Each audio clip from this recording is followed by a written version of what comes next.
জীবনে যতদিন শুক্রবার পাবেন 4টা আমল করতে ভুল করবেন না। আজকে শুক্রবার না, আমি জানি না 4টা আমল করেছেন কিনা বা করছেন কিনা, আপনারা মিলিয়ে নেবেন। যদি 4টা আমল আজকে না করে থাকেন, আজকে থেকে জীবনে যতদিন শুক্রবার পাবেন 4টি আমল করতে ভুল করবেন না। পারবো তো ইনশাআল্লাহ? ইনশাআল্লাহ। 1, দুরূদ পড়া। আমার বিশ্বনবী দুরূদ সম্পর্কে কত অসাধারণ কথা বলেছেন। একজন সাহাবা এসে বললেন, ইলা রাসূলুল্লাহ সাল্লাল্লাহু আলাইহি ওয়াসাল্লাম, ও নবী, আমি যদি আপনার প্রতি দিনের 1/3 ধরে দুরূদ শরীফ পড়ি আমি কি নিয়ামত পাবো? বিশ্বনবী বললেন, তুমি যদি দিনের 1/3 ধরে আমার প্রতি দুরূদ শরীফ পড়ো তোমার জন্য বিশাল উপকার হবে, আরো বাড়িয়ে পড়লে তোমার জন্য আরো ভালো হবে। সাহাবা মহা খুশি হয়ে গেলেন, ইয়া রাসূলুল্লাহ, আমি দিনের অর্ধেক সময় জুড়ে যদি আপনার প্রতি দুরূদ শরীফ পড়ি তাহলে কি হবে? বিশ্বনবী বললেন, এটা বিশাল শুভ সংবাদ তোমার জন্য, তার চাইতে আরো বাড়িয়ে পড়লে তোমার জন্য আরো ভালো। সুবহানাল্লাহ।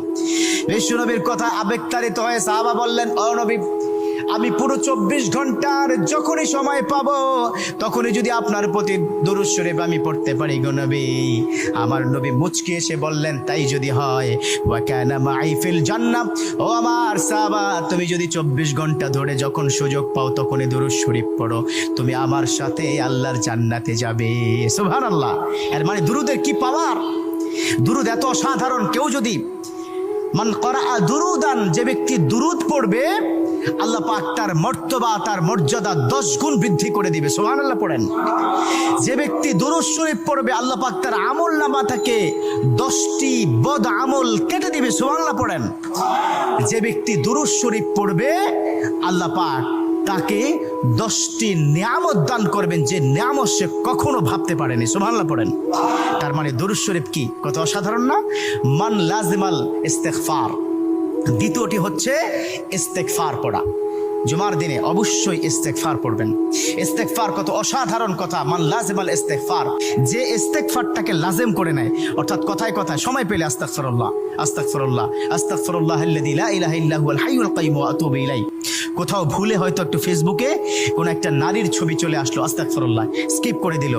এরকম ইস্তেগফার যে ব্যক্তি লাজিম করে নিল, কথায় কথায় সুযোগ পেলে যে ইস্তেগফার পড়ে, আল্লাহ পাক তার পিছনের গুনাহগুলো ক্ষমা করে দেয়। সুবহানাল্লাহ। তৃতীয় নম্বর কাজ দেব, জুমার দিনে ভুল করবেন না, সেটা হলো ফজরের নামাজটা আদায় করতে ভুল করবেন না। এখন যদি আমি জিজ্ঞাসা করি, মাশাআল্লাহ এখানে যতজন আছেন আজকে ফজরের নামাজ পড়ছেন কিনা, মনে হয় না আমি খুব বেশি পাবো যে ফজরের নামাজ পড়েছেন। আর 4 নম্বর যেটা হচ্ছে, জুমার দিনে যতদিন জুমার দিনে আপনি পাবেন সবার আগে মসজিদে প্রথম কাতারে আসবেন। বিশ্বনবীর হাদিস যে